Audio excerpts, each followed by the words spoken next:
Okie dokie. And uh, we are live.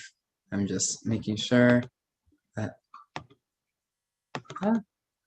everything is in order on my screen because I think I just messed something up. Okay, great.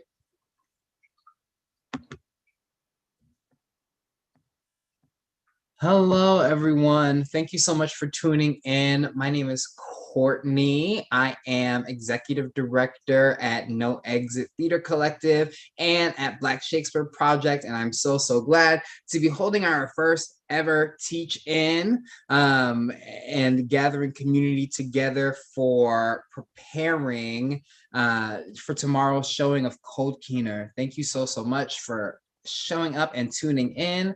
I don't know why, but my computer is being very mean to me right now.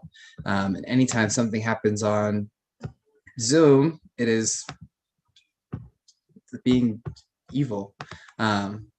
Give me one moment to recalibrate.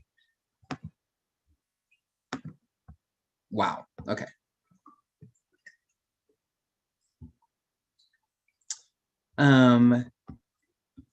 Let's see. All right.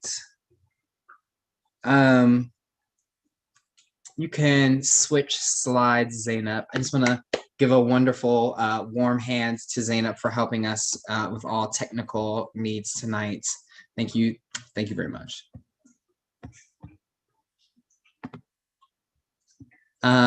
While we are here in the chat, you can just maybe drop in a name where you're tuning in from.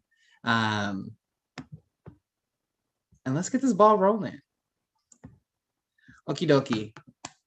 So I just want to welcome you all once again to our teach-in Color, Culture, Comedy, conversations on Black American theater, cultural agency, and storytelling. I just really quickly want us to warm ourselves up a bit so that all of the wonderful things that we hear have a place to resonate in us and we are well connected. There we go. Well connected in our own bodies so that we can tune in and be here with each other. So I invite you to find a comfortable seat with either your eyes closed or your gaze softly in the distance somewhere. Find both feet on the floor if that's available to you. And I just invite you to take a deep breath in through your nose and see what it feels like to fill with air today, right now in this moment. And we can let that out on a sigh. And we can take in one more breath in through that nose. And I invite you to drink in all of the things that have happened in your day thus far. And we can sigh them into this space right now on a wonderful, wonderful sigh.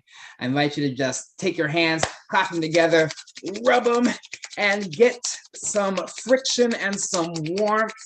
And I invite you to take both of those hands and place them on either side of your face. And know that it feels supportive and warm when we show up for ourselves and when we show up for community. You could take those hands and you could rub that warmth into your neck, into your throat, into your shoulders. And then just take a brief moment. I encourage you to tap around your chest, tap around your neck, tap the front of your face, bring yourself grounded into your body, into this present moment. You can tap around your head. You can make it some little raindrops with your fingertips just to wake yourselves up, wake up our skin, our blood vessels, our sensation, so that we can drink in each other's vibe. And let's say that we are warm, that we are warmed and welcomed. And I hope that y'all feel the same. Okie dokie. Can we move on to the next slide?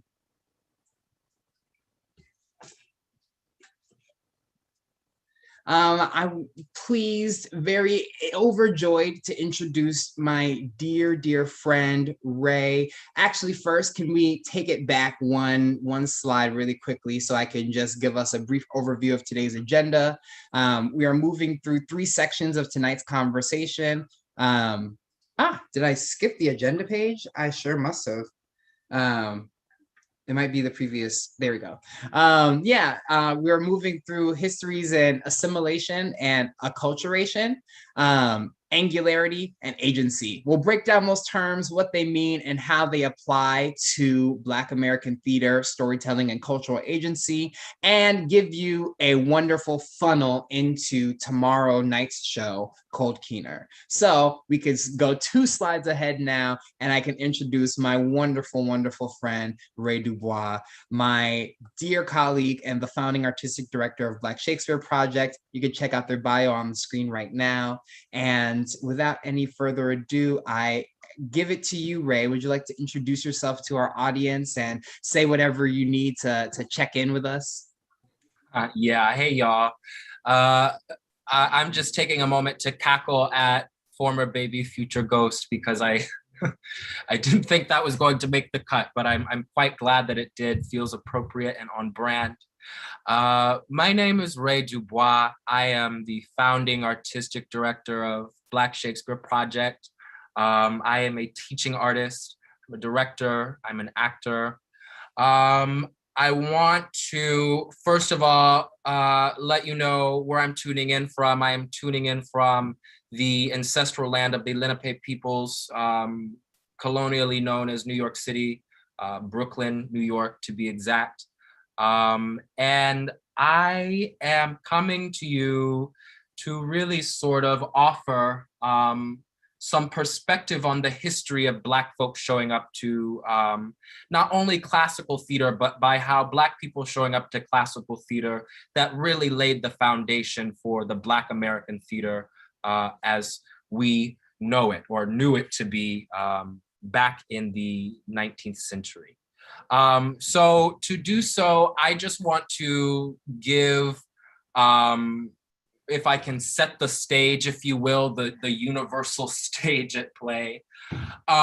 So Black Shakespeare Project comes from a multitude of things, but it's founded on this book here called Shakespeare and Sable. It's a history of Black Shakespearean actors. And so I just want to sort of talk about how that started out and what had to happen before that. So if I can set the stage going all the way back to Elizabethan England, the end of the 16th century going into the 17th century, when Shakespeare was in his prime, producing, acting, writing. He is producing, writing all matters of plays for the courts in England. And it is most notable, or should be mentioned, that at this point in time, there are no Black actors in the courts that Shakespeare is writing and producing his plays for. But with that being said, in his time writing his canon, he ends up writing 4 Black characters into his canon. And these characters can all be textually referenced as Black and textually supported as Black. Othello, the Draco in Merchant of Venice, Cleopatra in Antony and Cleopatra, arguably, and Aaron the Moor. I saw my internet connection said it was unstable. Can somebody let me know if you heard everything that I just said?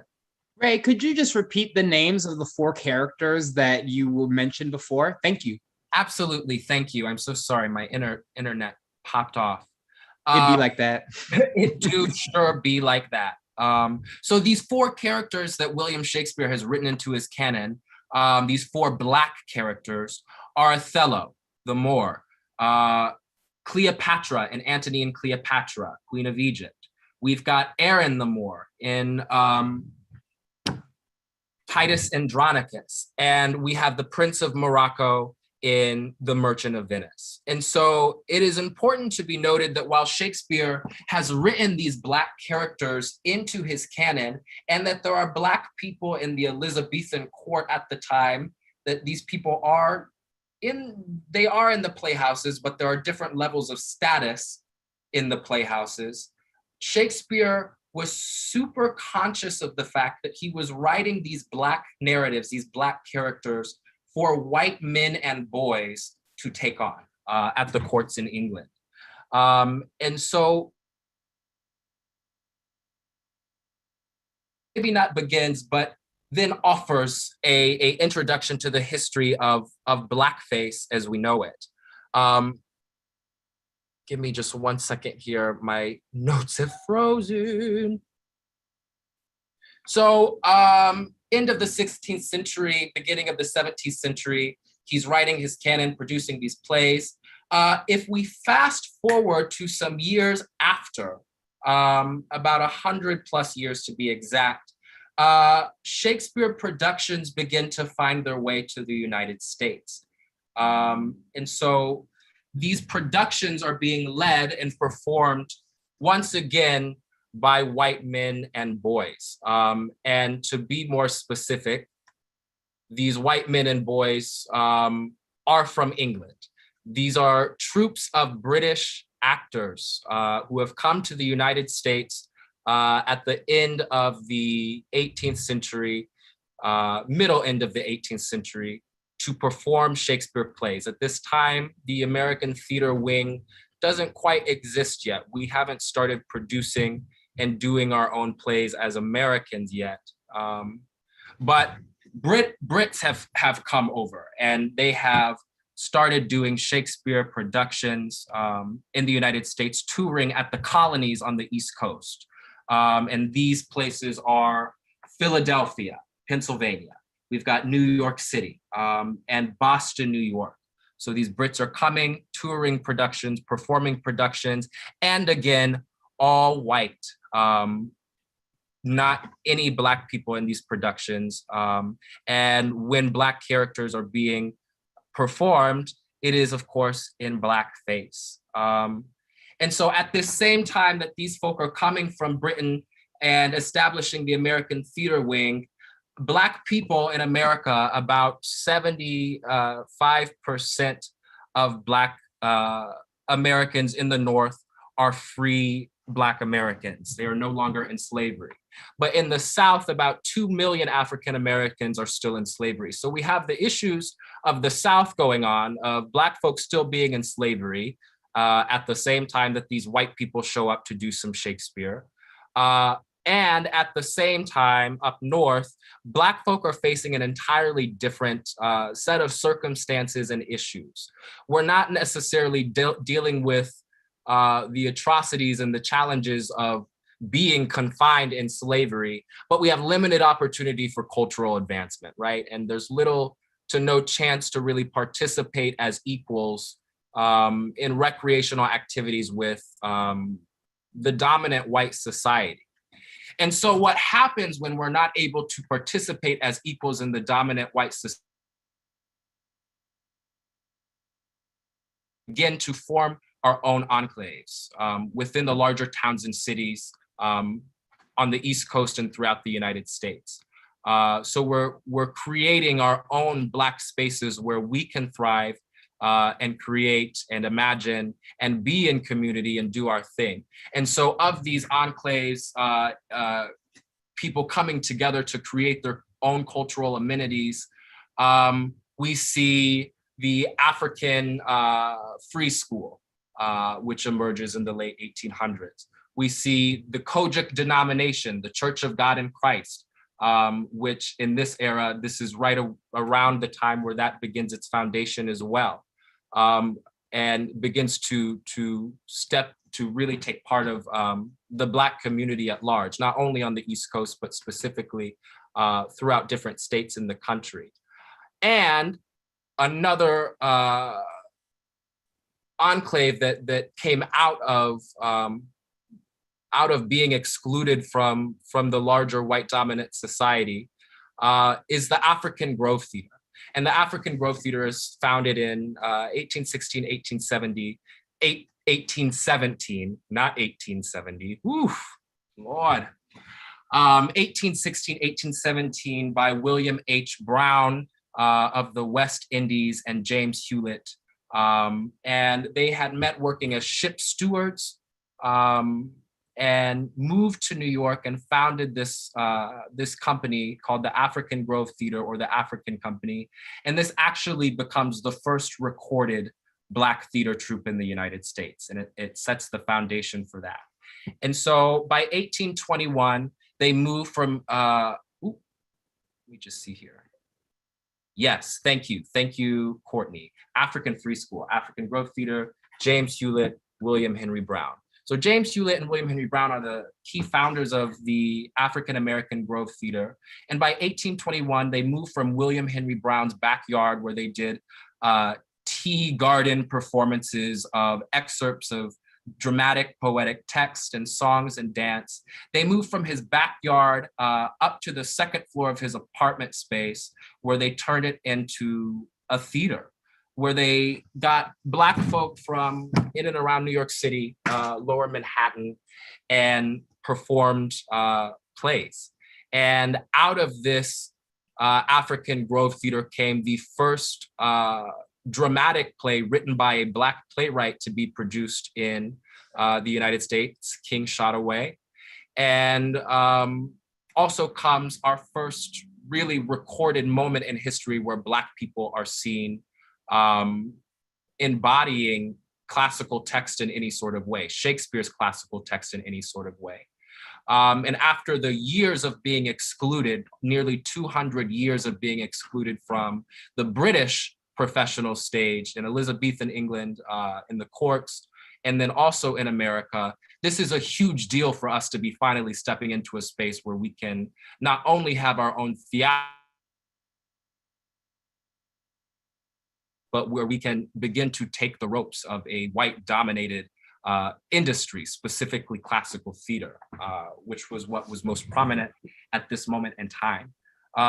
And so at this same time, the Park Theater in New York City is the leading premier theater in New York, and they are run by British actors and American actors. And so it is important to notice that this is really one of the only theaters that anybody has to reference in the United States, or not in the United States, in New York City. And that includes James Hewlett and William Henry Brown. And so while William Henry Brown and James Hewlett were ship stewards, they were traveling to London, to Europe, which gave them opportunities to go and see plays, which were white performers, but was theater at large, more than what they had the opportunity to witness in the United States at the beginning of their careers and lives. And so most of what they had seen and witnessed of Shakespeare was white folk performing Shakespeare. And so it is important to note that when they began to do these Shakespeare plays at the African Grove Theater, that there almost is a sort of energy of emulation of whiteness, because they didn't have any precedents to look at. There were no Black folk to look at, to aspire to train under. That the only thing that they could see of classical theater leading up to their moment was whiteness taking on Blackness by what whiteness thought Blackness was. But nonetheless, they thrived and they persevered, and their resilience and agency in creating their own space actually was so good that white people began to want to get involved and see their performances. And so white people began to show up to their performances. There was a partition section in the back where white people sat, because white people were described as too rowdy and disrespectful, which from the things that went down and from what we know as history has unfolded up to this moment, feels very on brand, specifically for the times. but that this theater was doing so well with their performances of Shakespeare that eventually they actually began to be rivals to the Park Theater, the premier theater in New York City, run by white people. And so this theater actually then would send white mobs, white audience members, and police officers to show up to this theater and artistic processes, and to generally to shut it down. And there was a point in history where a mob shut it down very matter-of-factly, and during the middle of a performance of Richard, actors were arrested and hauled off stage to jail, only to be freed when they agreed to not do Shakespeare again. And so here lies not the foundation, but what I would argue is a foundation of the policing of Black storytelling and Black narratives and Black bodies taking up space and taking on their own narratives. And I think that this sort of lays the foundation in a way for the centuries to come. And I know that Courtney and Bryanna are going to sort of add on to this, but I'll end by saying that if we're talking about minstrelsy and talking about Blackface, I think it is super relevant to note that being as Shakespeare is something that was adopted from the European theater, the British folk, that Blackface being a part of their performance of Shakespeare, that we, in a sense, adopted Blackface and minstrelsy as part of the contract of taking on Shakespeare productions in the United States. We took that on with us. And the African-American Grove Theater was one of the first moments in Black theatrical history and Black history at large, where we said, we're going to create a space for us to thrive and to be and to tell our stories and take agency and ownership of our stories. It's a lot of information. Wow. I want to open it up to Courtney and Bryanna. If you just want to jump in, piggyback, and then sort of transition to the next. Yeah. Thank you so much, Ray, for giving that insight into Shakespeare and Sable and our pathways through really the first Black theater companies and collectives in America. I know that being who we are in Black Shakespeare Project and even in No Exit, as people who are being curators and creators of our own spaces in community, I am realizing how essential it is to know histories of people who have been doing this for centuries. And on top of that, I remember when you started mentioning in the policing of Black storytelling, there is not just a policing done by whiteness, but there is also a policing done internally by Blackness. We begin policing each other and we begin saying, well, we don't want to show ourselves as this, or we don't want to show ourselves as that. And so this title of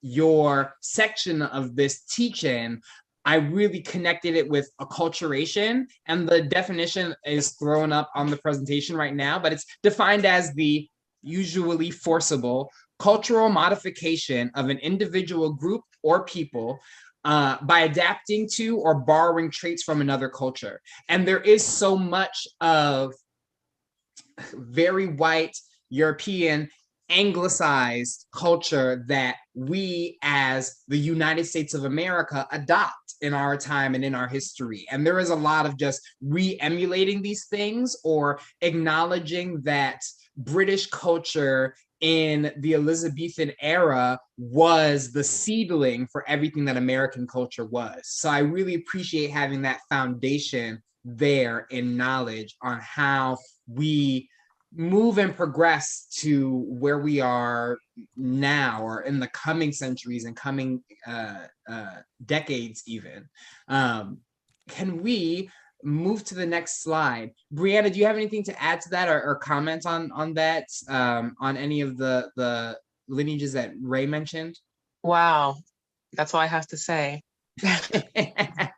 Beautifully dense and beautifully rich to think of all of these different ways in which Black people have created under these circumstances, and how really nuanced it all is. And yeah, that's all I have to say.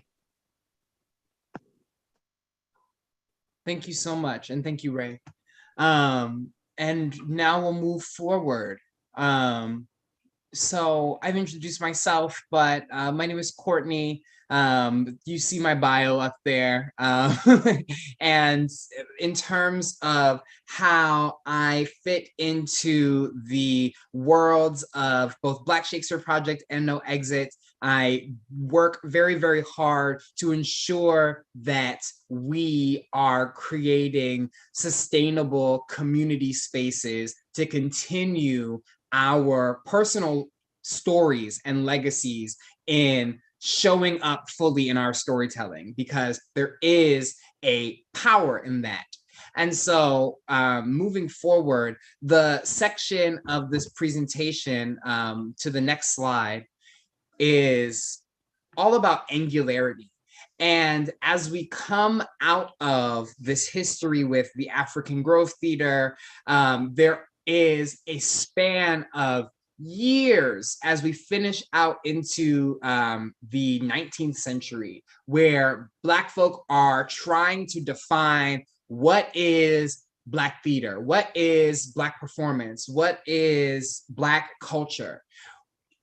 Zooming in really quickly, we have to understand that now we are emerging out of slavery, we are emerging out of the Reconstruction era, and where I'm looking at right now is right at the beginning of the 20th century. So early 1900s, we as ourselves, as Black people, are in this moment where we are beginning to redefine and take control over how we portray ourselves. Can we move to the next slide, please?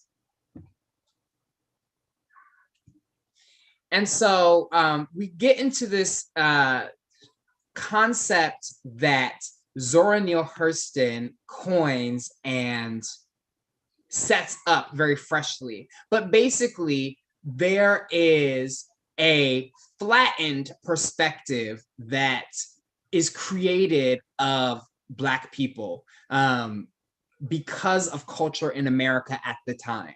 So if we close our eyes, and I'm going to say a word, and I want an image to pop in. The word is blackface. And whatever image comes into your mind, I guarantee you that there are hundreds and hundreds more images and of varying degrees of cartoonishness and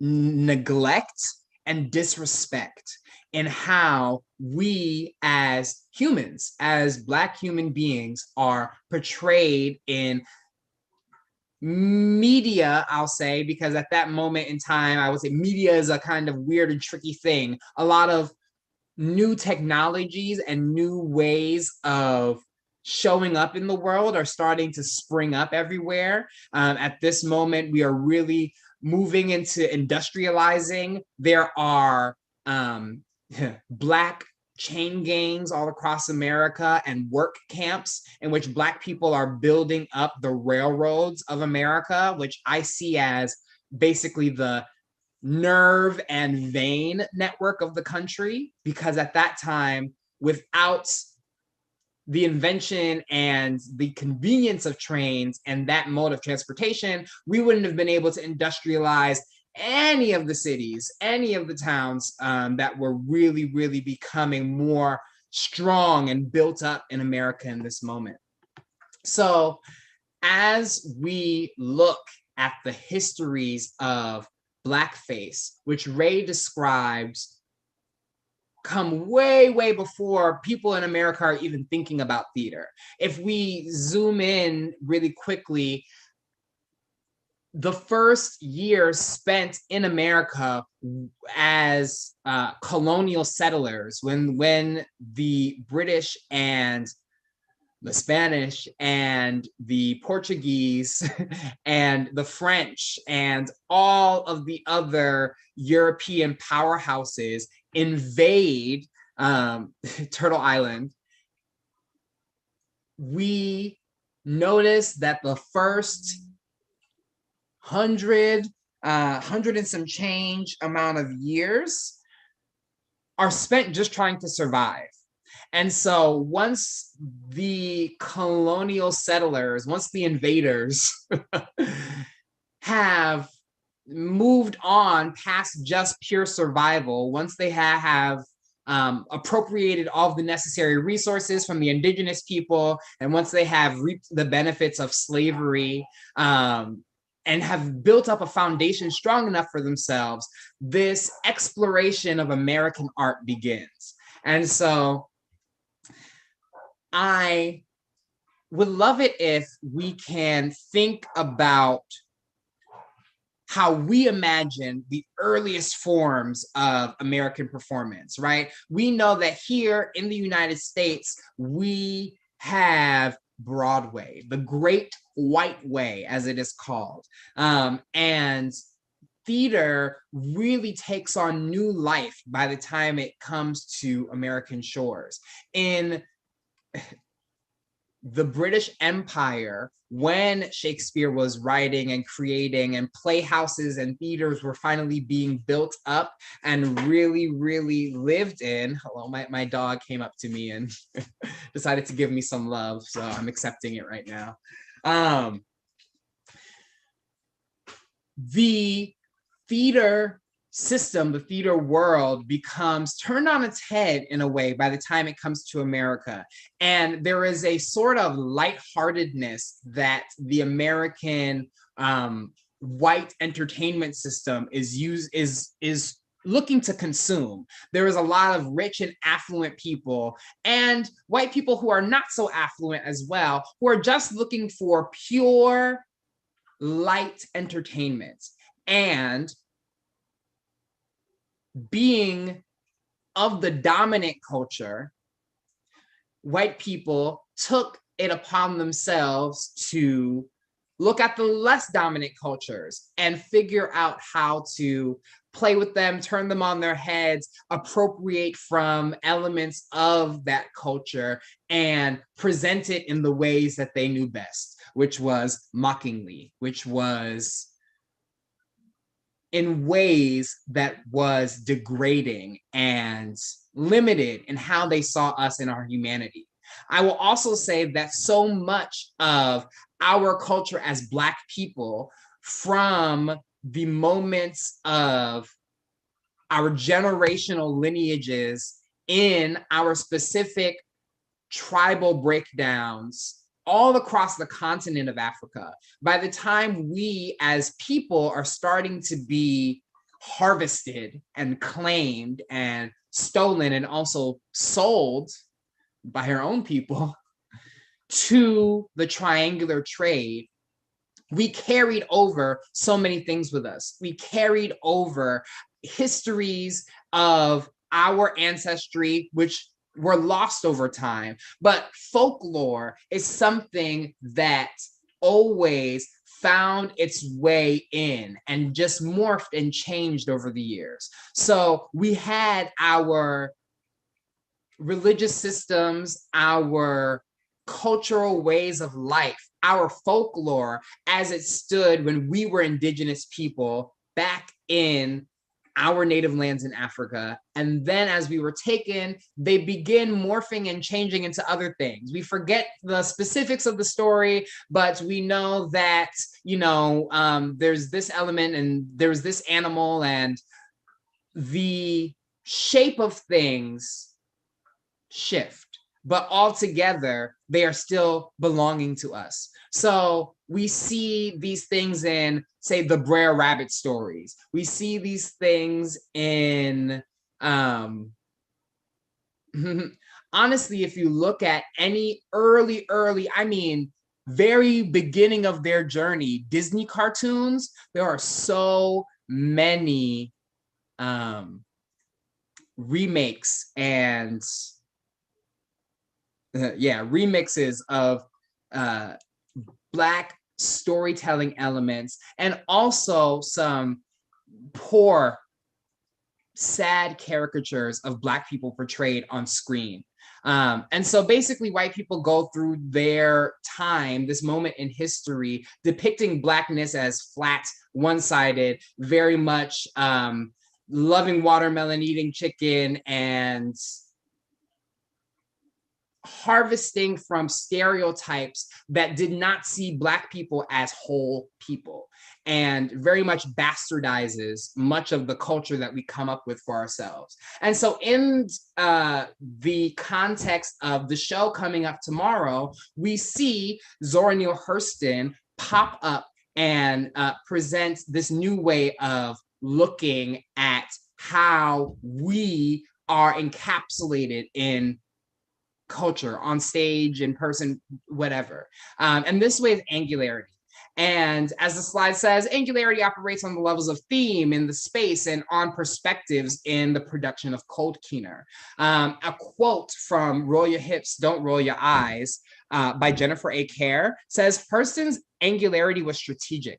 Fully aware of the pitfalls of representing Southern Black life for a white audience, she sought to resolve the problem of authenticity through a fractured, contracting, and contrasting and angular structure. So basically, because white dominant culture only saw us as these two-dimensional flattened figures, because they didn't really take the time to get to know us as we were forced to get to know them, Zora Neale Hurston sees a way to show multiple sides of our Blackness, multiple access and entry points into how we show ourselves. And basically in the course of Cold Keener, we go through a numerous amount of short sketches that have nothing to do with each other at all. And this is one of the first texts to do that. At this time in theater, we're very used to a straight plot line. We're very used to things going from point A to point B. And this production is not that at all. And so using what I call working with chitlins, and for those of us who don't know what chitlins are, it is pig intestines. And I think that our use of scraps as Black people, because that is what we were relegated to, becomes a long history through time for us. And so while we're working with these scraps, we often are still making magical things happen. Whether we're given, garbage or gold, there is always going to be something magical produced in that. And so Zora uses elements of white culture. There is a story called Cock Robin that we hear in Cold Keener. It's based off of a very, very old white nursery rhyme. There is The House That Jack Built, which is another old white nursery rhyme. There is a lot of utilizing what is fed to us via white culture. Even the Bible, there's a moment where we are in a scene in heaven.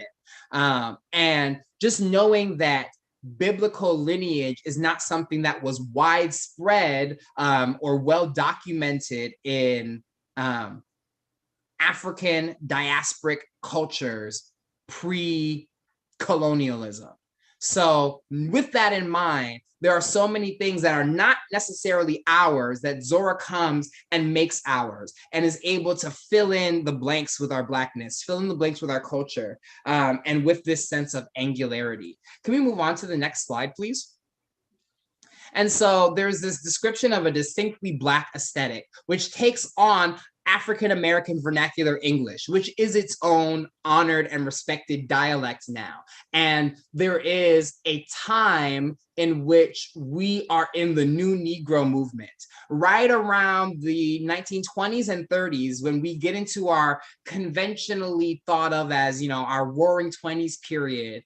And I think there's a lot of associations with Great Gatsby and all of these very white culture references, but they all take their roots in Blackness still. When we think about the jazz that is being created and lived in at this time, the blues, when we're thinking of poetry that's being created and lived in at this time, there is a moment of cultural renaissance, specifically the Harlem Renaissance going on in these moments. And so as wonderful Auntie Zora's bio says, Zora Neale Hurston is a Black American playwright, author, and anthropologist, and she grew up in Eatonville, Florida, which is the first official incorporated all Black town in America.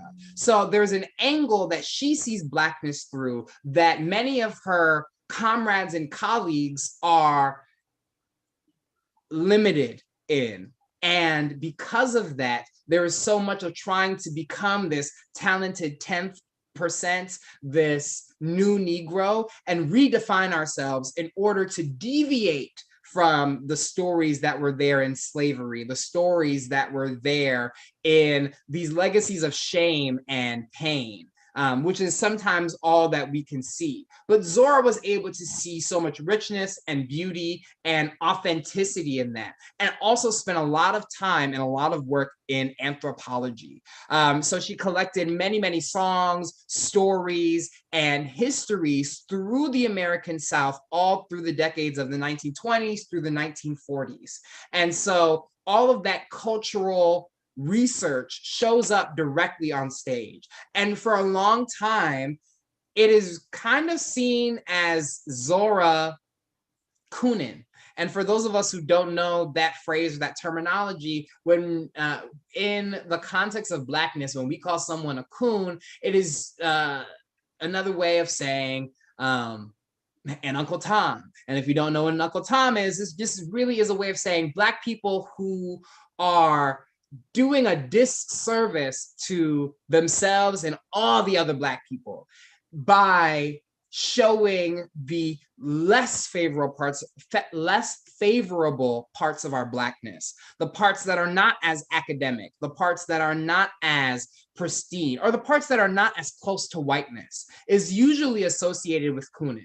And now we navigate into this moment where that takes shape in different ways, but Zora's work was very much looked at and criticized by other Black contemporaries at this moment. She famously was great friends with, say, Langston Hughes, and they were on this mission collectively to mine and harvest this authenticity in Blackness. But there's also this slight nuance and this difference in saying that people like Langston Hughes and people like W.E.B., who we know and love, and people through these periods of Black resurgence are saying, oh, no, don't talk about those things. Don't use that language. Don't act in that way, because it reminds us of the ways we've already been hurt or ostracized and damaged by the way this culture sees us. And so Zora just takes it and owns it and runs with it throughout her life. And there is this wonderful collection of plays that the Library of Congress has, gathered together that is basically lost and forgotten. And so in Cold Keener, which is one of these plays, there is so much richness and authentic Blackness all throughout. And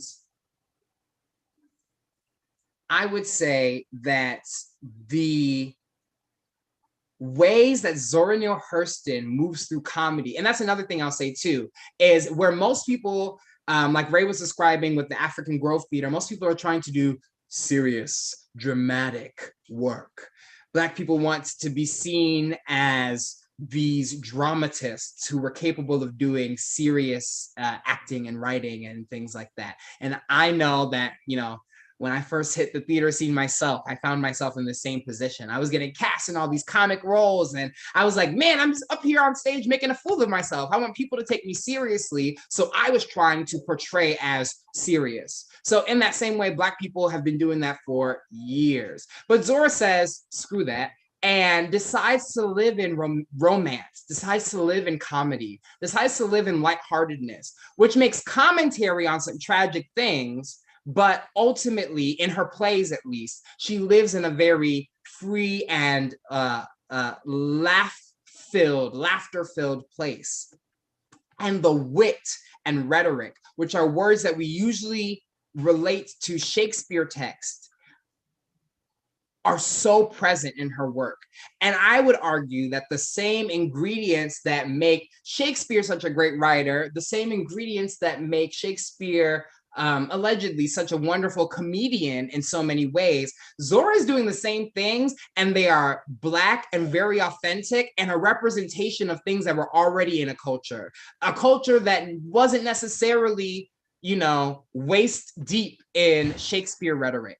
Or the histories and the texts of Shakespeare. We're a little bit far removed from that as a culture. And to see that level of agility in our language, to see that level of authenticity in the comedy, and to see that level of richness and nuance, even in characters that we only see for a brief moment, or as something other than human. There are moments where we're animals, there are moments where we're angels, there are moments where we dip around from place to place as we move through Cold Keener. And all of that to say that there is a strong argument for Zora Neale Hurston on a theatric level, which she's less known for. We often know her for, Their Eyes Were Watching God and all the million other novels that we can associate with the richness of her work, Barracoon, many, many others. And we really see the same, if not a higher caliber of comedy and cultural representation in this work. And I would argue that Zora's work is meant to be in the classical canon, and very much am an advocate for her works to be more represented in academia, more represented in these theater programs that we have throughout schools, and ultimately as more productions that we see in the world. I'm looking forward to having more Zora in our lives. And that is basically what I have to say. I believe wholeheartedly that, as Shakespeare says in Romeo and Juliet, that which we would call a rose by any other name would smell as sweet. And just because we do not call Zora Neale Hurston a classicist, is that the word for a person who writes classics? Even though we do not, okay, period, it is now. Even though Zora is not classified as that by institutions or by whiteness, that does not mean that it is not the truth, or that it should not be the truth. And so I invite us to get up into Auntie Zora's bag, is all I have to say. And I would like to open it up to my comrades. Does anybody have any comments on any of the things that I dropped in and talked about? I know it was also a big storm of language, but I hope I was able to take you along on the journey with me.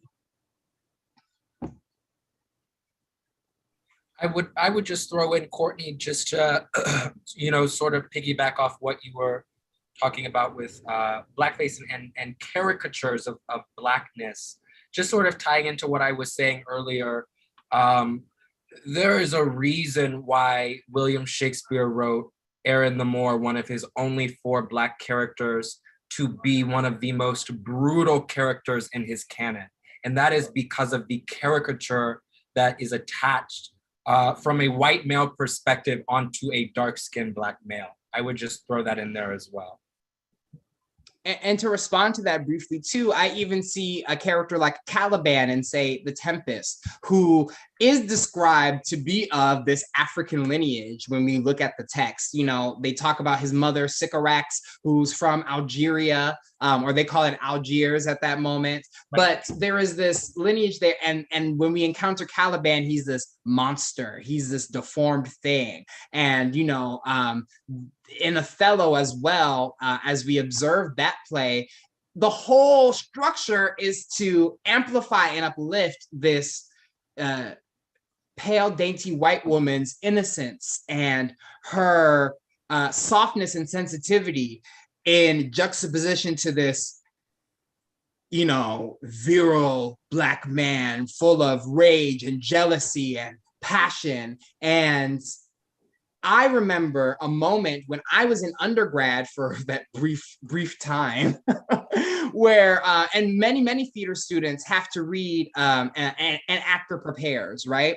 And there's a moment in An Actor Prepares where the speaker is talking about how he is doing the character work in Othello, and he is a white man playing Othello, and he talks about how he smears Black makeup over his face. And I was expected as a Black student to read this in my program, and there was no acknowledgement at all to the weird harm in that, and it was just left unspoken. And I remember just kind of shutting down and desensitizing. But, you know, there's a strong celebration of these legacies. There's a strong celebration of these anti-Black minstrel aligned legacies through American theater and now film and culture at large. And I know Bryanna is going to touch more upon that and how we carried these lineages through time and how they turned and morphed into other things as well. But Bryanna, did you have anything else to add or respond to on this topic? I think I'll get into it with my presentation, but I'm noticing a lot of threads between all of the points that we're making. It makes me deliciously excited. I'm so glad. Can we move to the next slide so I can introduce Bryanna? Bryanna Bradley is a dear, wonderful friend of mine and a member of the board at Black Shakespeare Project. You can check out her bio up on the screen right now. And I really am thrilled to have her on as a dramaturg for the work that we're doing in Cold Keener. And I'm just so thankful to have you with us in the space. You bring in so much research and specificity and cultural awareness that I believe as artists, but also as people of the world, you know, we would benefit from carrying that with us and being that informed. So I'm very thankful to, you know, bring you to our audience and have them get the benefit of all that drip you got. So Bryanna, go ahead, take it away. Oh, and I guess we'll transition. I guess, can we move to the next slide?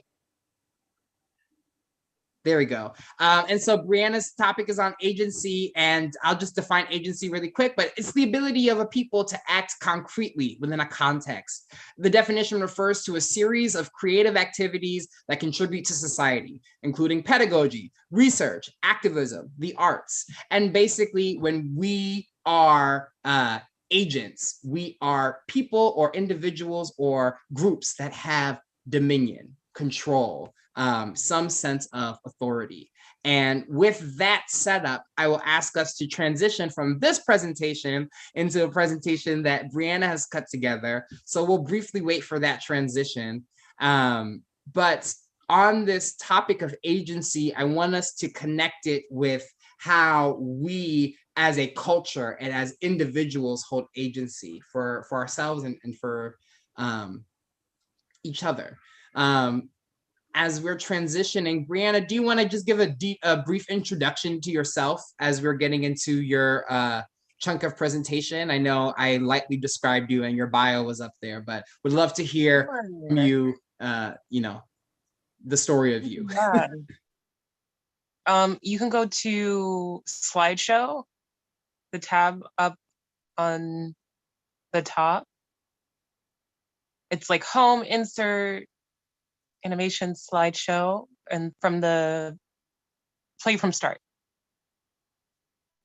Okay, and you can go to the next slide, please.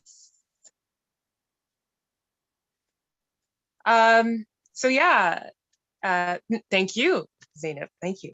So what brings me here in this moment is that, and when I'm looking down, I am keeping track of my notes, but what brings me here is honoring my dance roots as a Black woman descended from US enslavement, who was taught tap dance by Black women. And I want to call forth Sean Faust and Yannick Foster, teachers who really nurtured me as a young girl.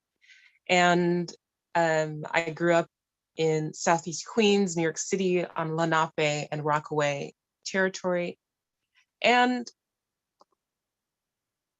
tap dance is so very fascinating for me as an individual because there is such a tie to these inflammatory images that we see in Black theater tradition.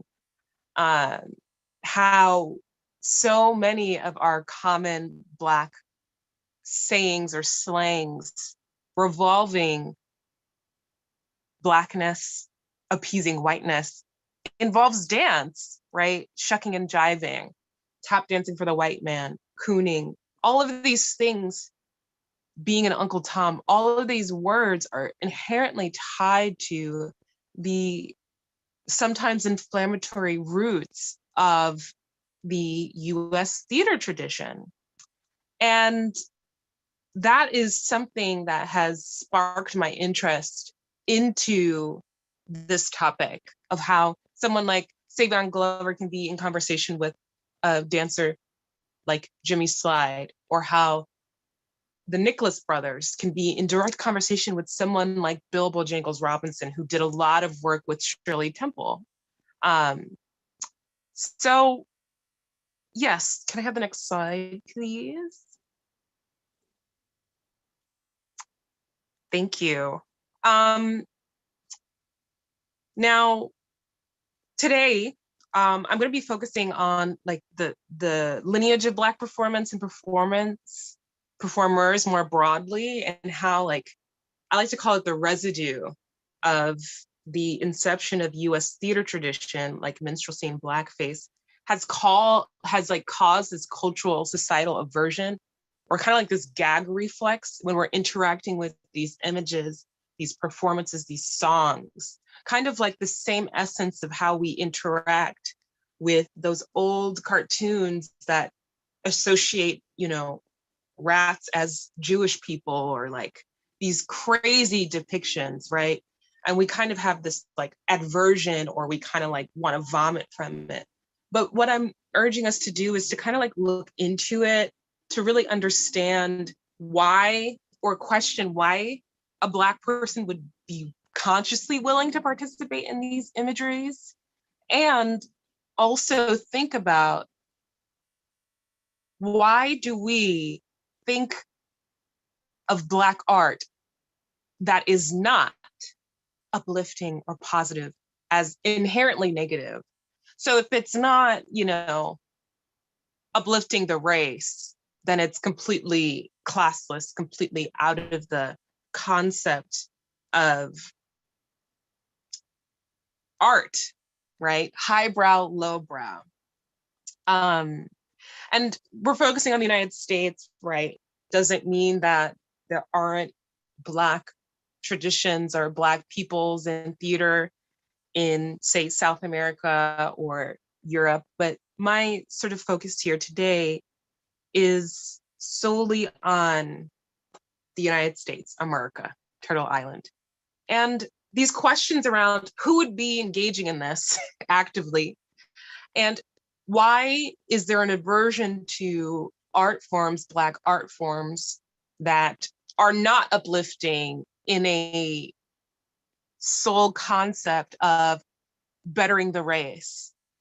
And I think a lot of this relates to enslavement dynamics, socioeconomic class, and some key figures in the US performance canon. And the text that I'm using, the main text I'm using, I hope you can see because I have a background. It's Darkest America, Black Minstrelsy from Slavery to Hip Hop by Yuval Taylor and Jake Austin. And to give even more context of where we're going to be going, in the United States, we're going to start off like in the 1800s, where white minstrelsy came about. Then we're going to talk about Black minstrelsy as a form. And then from Black minstrelsy, looking into the transition or another birthing of Black epicenter through the Chitlin Circuit, and through the Chitlin Circuit, connecting that to Black television. Well, some people will like to say the golden age of Black television, the 70s, into the present day. Can I have the next slide, please? So Charles Hicks, the father of Black minstrelsy. In 1865, Charles Hicks managed the original Georgia Minstrels. It was billed as the only Simon pure Negro troupe in the world. The original Georgia Black minstrels were so popular that it reportedly outdrew all minstrel troupes, white or Black. And the thing, and you're hearing minstrelsy, you're hearing minstrelsy, blackface, these terminologies.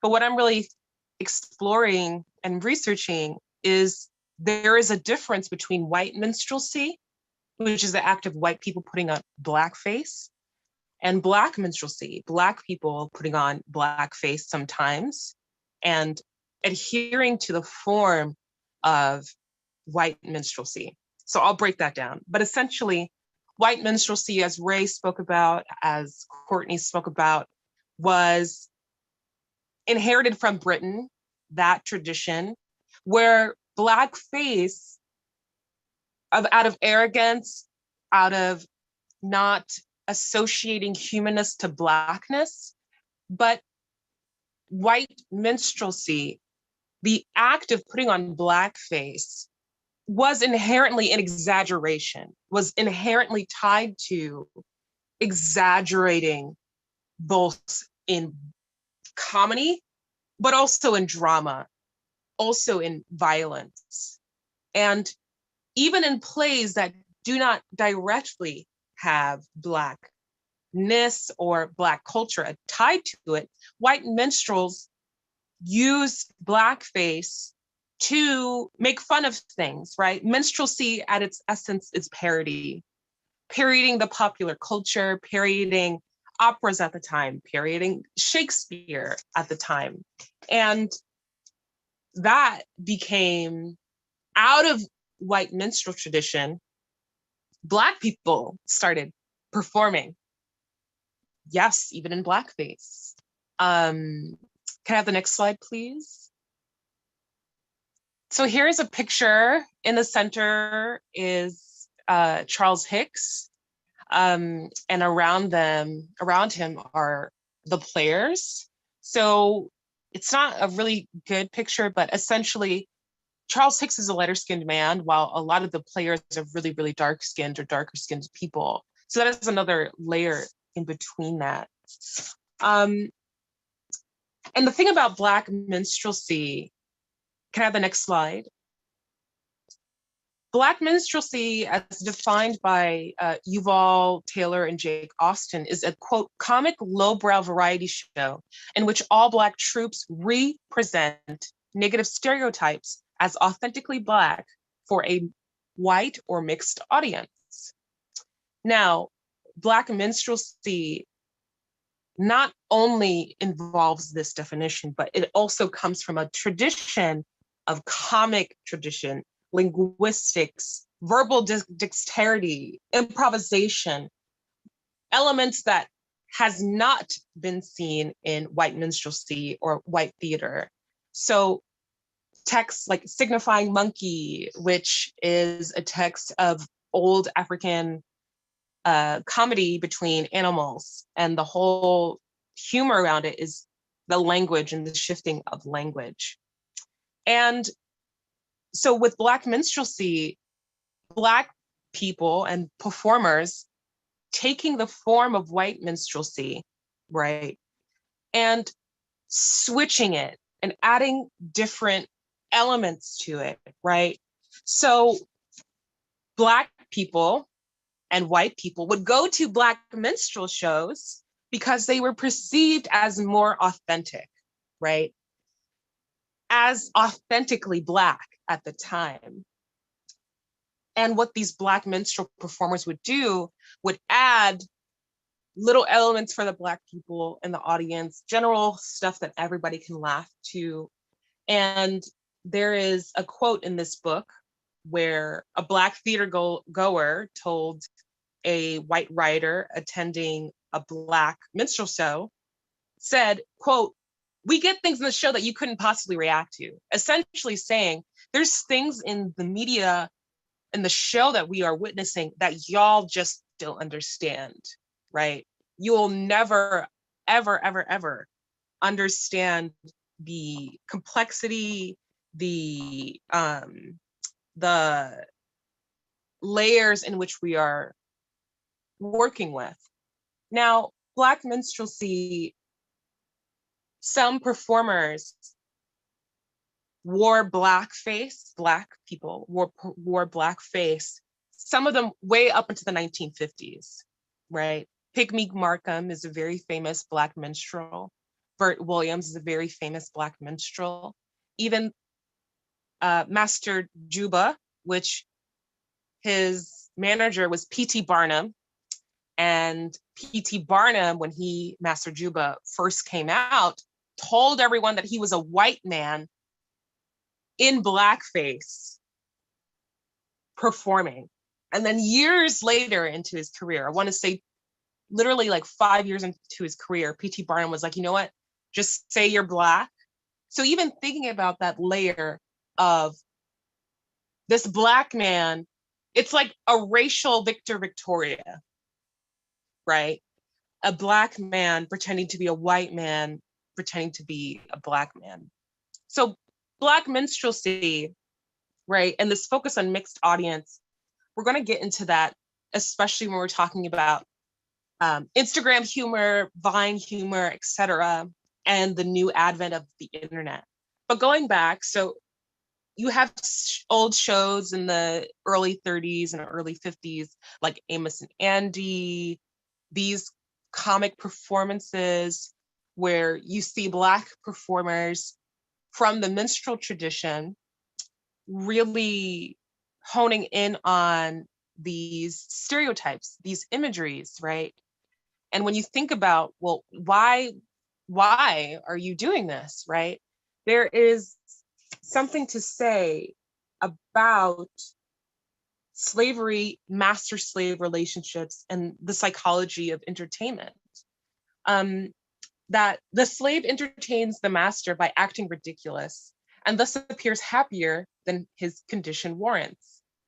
And there are so many examples of this relationship within art. So Moliere plays, ancient Greek plays, where the comedy from servants, servitude, or slaves come from, the most pointed comedy comes from the people at the bottom.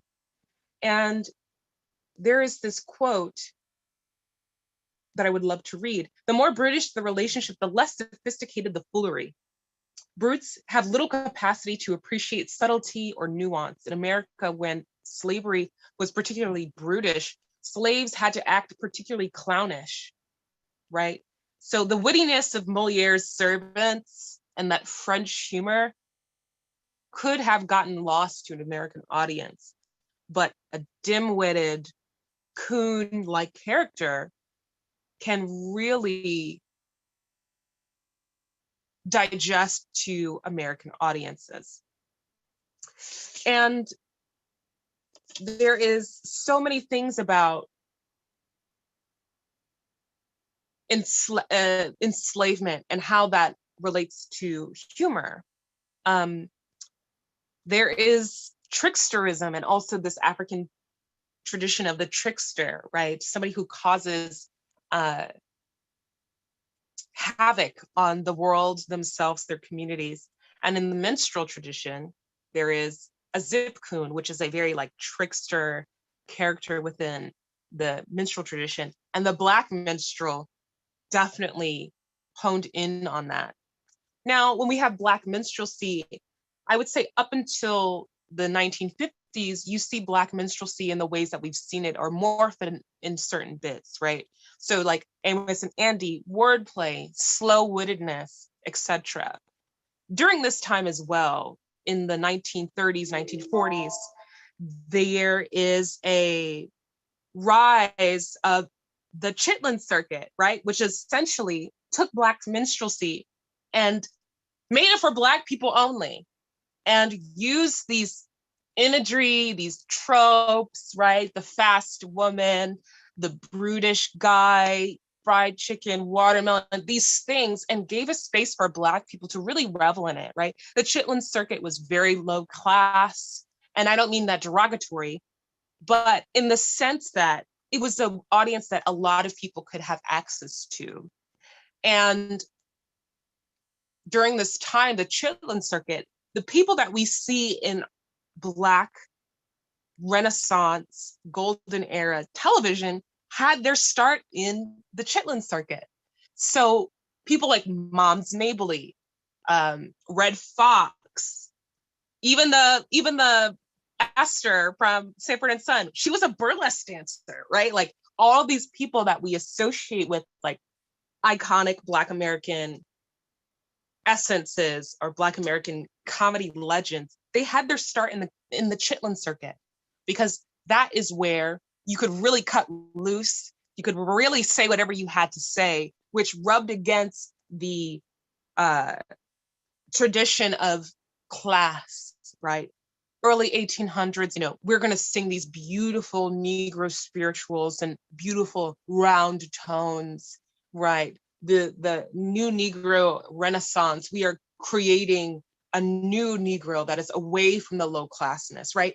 But that alienated people of the lower class, right? So they were drawn to the Chitlin circuit. They were drawn to Sanford and Son, right? They were drawn to these things. And when we think about this imagery now, right? In particular with our Instagram humor, our Vine humor, it's an extension of Black minstrelsy. So if you even think of like Vines like King Batch and Jerry Perp Drink, right? They're purposely playing with these images of watermelons and fried chickens. And the thing about Black minstrelsy and its authenticity is that back in the day, authenticity was inherently tied to the plantation. And now Blackness as an identity is tied to the hood, right? So when you see Black minstrelsy today, it's less about the plantation and more about the hood, being obsessed with sneakers, food, etc. And when it comes to agency, there is this balance as we are here today about how do we view our art? Do we gag when we see people speaking in dialect? Does that bother us? And I want us to ask why. And our auntie Zora Neale Hurston was a very, very, very powerful and divisive figure during her time. Her and Richard Wright had beef. Richard Wright wrote this scathing review of Their Eyes Are Watching God, basically called her a coon. How dare you write this language in this way? You don't care about the authentic Black experience. And she really cared about capturing Black folklore as it is. So when we look at art and we look at authenticity, there's always the question of gatekeeping. Are we gatekeeping? Are we self-editing? And the allure of these imageries, right, is it's taboo, is the space to create and conflate and to mess and to play. I'm thinking of another key figure in Black performance, Josephine Baker. Her burlesque performances really played and questioned and troubled Black primitivism. Her iconic banana dress dance, right? Her iconic African-esque dance, mixing it with sexuality and sensuality, and really burgeoning new ways of looking at art. So that sort of wraps me up in my presentation. Thank you so much, Bryanna. I really, really appreciated the nuance of how the lineages through minstrelsy really extend and weave into how the Vine comedians of back when, and I would say even our stand-up comics throughout American history, our Black stand-up comics are, classically emulate. There is a sense of shuck and jive that we can turn on in our performance in modern context. And when you made that connection from, as opposed to emulating what we saw in the plantations to how the plantations transitioned to the hood, there is so much that also comes up in how white people are emulating and trying to mimic hood culture right now. And it's funny because the very things that they ostracize and make fun of are also the very things that they look to covet from our culture. And so like a lot of the sounds are authentic gospel, blues, etc. sounds that did find their birthplace in the hardship of the plantation. Those things are made fun of, but then they're also like taken and appropriated, and like, white people go and run with it and, do all kinds of things with jazz and music forms and gospel and weird cultural foundations that we settle. But really and specifically, I think of now, the ways we see quote unquote icons, such as like Iggy Azalea, such as the Kim Kardashians, such as the I'm sure the list goes on and on and on, of many white people emulating Blackness, and even a huge strain of Instagram models and things who are actually doing some weird, yes, come on, bad Barbie, yeah. Even in makeup artistry, are doing some things where they're darkening their skin. We see Ariana Grande right now, who is like progressively more and more orangey brown and like benefiting from elements of Black culture. And so it's just very interesting to see how that lineage has not been squashed. It has not died out. So I thank you for weaving that in for us. We can move on to the next slide, Zainab. Actually, matter of fact, no, that's fine. You're good. Sorry, I'm a little all over the place. But really, to finish off that conversation around agency, I open it up to Ray really quickly, and then I can send us off. Do you have any thoughts, Ray, in the wonderful section of the presentation that Bryanna just led? Oh, you're still muted, baby. No, I echo really everything that Bryanna said, and I think that ties a lot of what we have talked about here together, and I think that mentioning how that this isn't something that has been squashed yet, that this is something that has unfolded into the society that we're a part of now. That really speaks to the subject of the conversation. Yeah. And thank you both so much for coming on and talking. We actually have a rehearsal for Cold Keener coming up in the next like 10 12 minutes or so. So we are going to close and wrap up right now. I just want to thank my lovely comrades Ray and Bryanna. Thank you so much for speaking and for your research and for your views. This came together beautifully, and I really encourage our audience to check out Cold Keener tomorrow night at 7 o'clock. We will be on Zoom, and if you found your tickets or you found your way to this, you can find your way to that quite easily. And please keep these histories, these thoughts and lineages in mind as you watch and enjoy and laugh your way through Cold Keener tomorrow. And we'll have a talk back after the show where we can kind of like tie in some of the things that we've learned and talked about today, and the things that we actually see in the performance. But all in all, I really thank you for joining us for this first teach-in. I want to thank you to Zainab, who is our artistic director at No Exit, for really taking the lead on supporting us with all of our tech needs tonight. I really thank you for that, and am thankful for this partnership and collaboration between Black Shakespeare Project and No Exit. I am sure there are more to come, and very delighted by the work that we are putting together.